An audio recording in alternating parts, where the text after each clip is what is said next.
Here we are at the legendary landmarks Nuart Theater in West LA for a night that I've kind of waited for 25 years. About 25 years ago, I walked into a forgotten theater called the Tower Theater in downtown LA, and I saw a film which hasn't really played in a bona fide movie theater in 25 years until tonight in Los Angeles. Movie changed my life, and I've been fighting ever since then to bring this picture back, and now we're at one of the top repertory theaters in the country. Just finished showing Bitter Moon by Polanski, and tonight at midnight, Spider Baby is going to take the once lofty position held by Eraserhead, and before that, Pink Flamingos, which played here for 5 or 10 years, the Friday night midnight slot at the Nuart. And right over here I have the director of the film, Jack Hill, is here with me. It's amazing, Jack. We're finally here. It's been 25 years for me to get this here, and about 8 weeks ago you first called me to tell me that you just can't believe that this interest in Spider Baby just keeps coming back and coming back, and here we are tonight, 8 weeks later with the picture. I mean, this theater heard we were hoping to get it. We looked around the world to find the only really 35mm print in existence, and here we are tonight with it. Well, it blows my mind. That's all I can say about that. Mine was gone before that, but and right over here, we have a man I've idolized for many years, Sid Haig. My favorite actor. Right. My discovery. I remember the first day, because I was in awe of this guy. I mean, I grew up watching Lon Chaney, and now I was on the set with him, working with him, and it was kind of eerie and exciting and everything else. And I remember they wanted him on the set or something, and I heard that, and I said, Mr. Chaney, they want you on the set. And he turned on me and he said, don't ever call me Mr. Chaney again, okay? We're working together. I'm Lon, you're Sid, okay? And there was a relationship that was kind of built there that was, it was magic, you know. I loved it. I loved going to work every day. If he had worked this 24 hours a day, I would have been, yeah, right. The stars are starting to show up now. I'm still here with Jack. Sid Haig is already here. And the incredible Beverly Washburn, who also starred in Pit Stop with Sid Haig, is here, and here she is, Beverly Washburn. Hi, it's nice to be Johnny here. Legend, we're finally... Oh, Johnny, so nice to see you. I mean, This is Mary Mitchell. Mary Mitchell. I'm Johnny Legend. How you doing? It's very good to meet you. Johnny Legend. And look who's here. Hi, Mary. Well, Jack, we're here with another man you associate with on several films, Mr. John Prizer, who I'd like to say hello to. Oh, this is the producer of... The man who brought us Switchblade Sisters. And Swinging Cheerleaders. Right, and Swinging Cheerleaders. Not to mention Rape Squad. And several others. The Unholy Rollers. Oh, yeah, okay, which is one of the only roller derby exploitation films Yes, ever you made. remember that? Oh, yeah, very Claudia well. Jennings. Right. Not to Maybe be, the year of '71. right. Not to be confused with the Raquel Welch film, which was Kansas City Bombers, which was a big studio. This was a old-fashioned meat and potatoes drive-in roller derby movie. Absolutely. Yeah. But Jack and I had a good time doing both Switchblade Sisters and Swinging Cheerleaders. Right.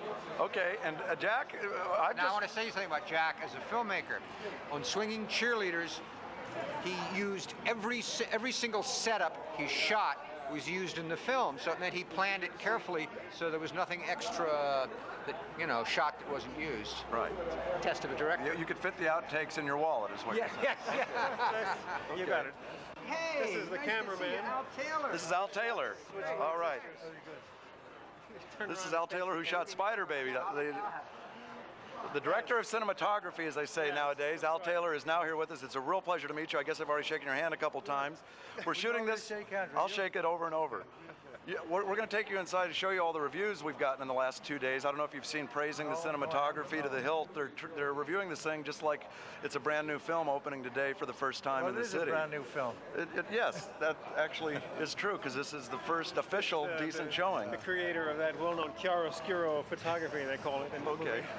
The first arrivals to see Spider Baby after 30 years. Are you folks all feeling pretty good tonight? We're bombing. Been waiting to see it on the big screen for a long time. Have you ever seen, I'm just curious, because there's almost nobody alive who ever saw a good version of it. Have you been seeing bad videos and things like that over the Yeah, years? some pretty poor videos. Right. Yeah. Okay, because Really- we've traced down just about every one that's ever been released, and I've still never seen a good one, or except for the other time I saw it in a movie theater 25 years ago, I've never seen a good print either. Yeah, just really washed out, scratched up copies. Bad 16 This dupes. is going to be great. Yeah. Being Yeah. able to see this on the big screen like it should be. Yeah. The film was made in '64. It is the 30th year anniversary. But anyway, finally, after you could say 30 years or 25 years, whatever, we're bringing it into a real theater for this is probably the actual real LA premiere. And I'd like to introduce you to one of the greatest persons I've ever met in my life, Jack Hill, the director, who's standing right here. Jack. How do you do? I hope you enjoy the picture. I don't understand what all this interest is all about. Somebody can figure it out, please let me know.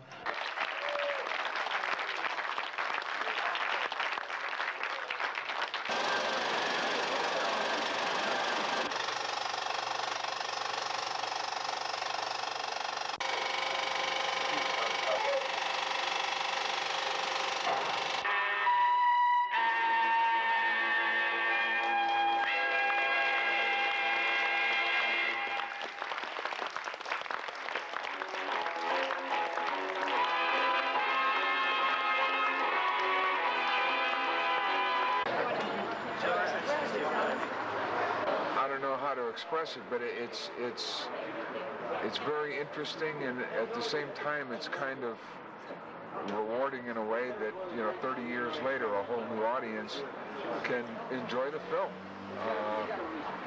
And I guess they're right when they said film is forever.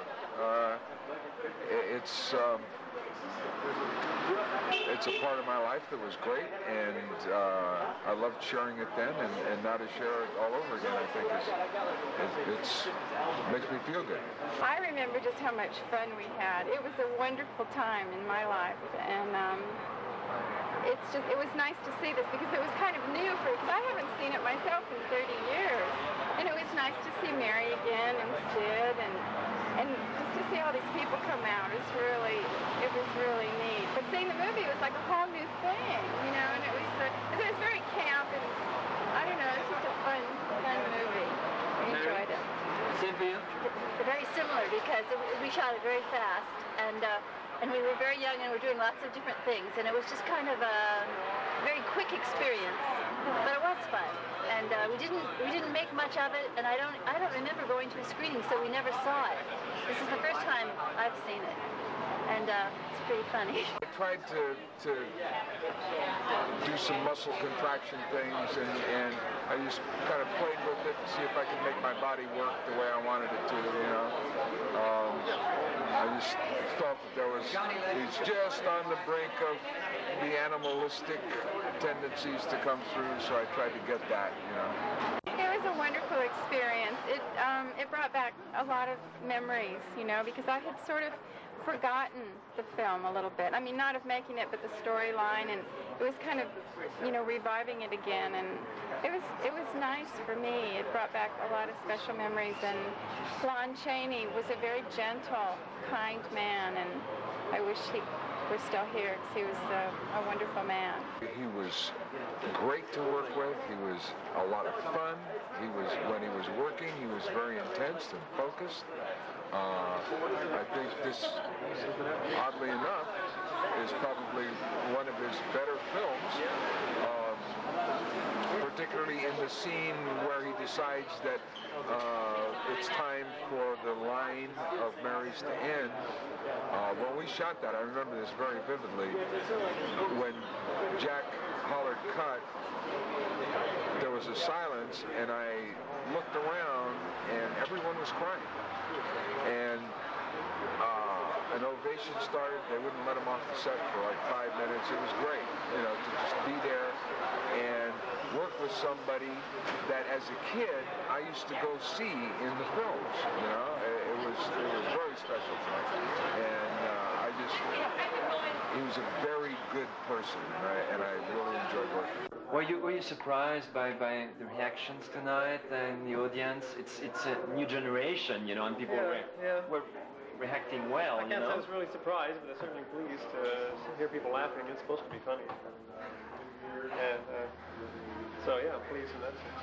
So tell us, where is this movie coming from? I mean, how come one evening or one morning you came up with a screenplay like that and a story like that?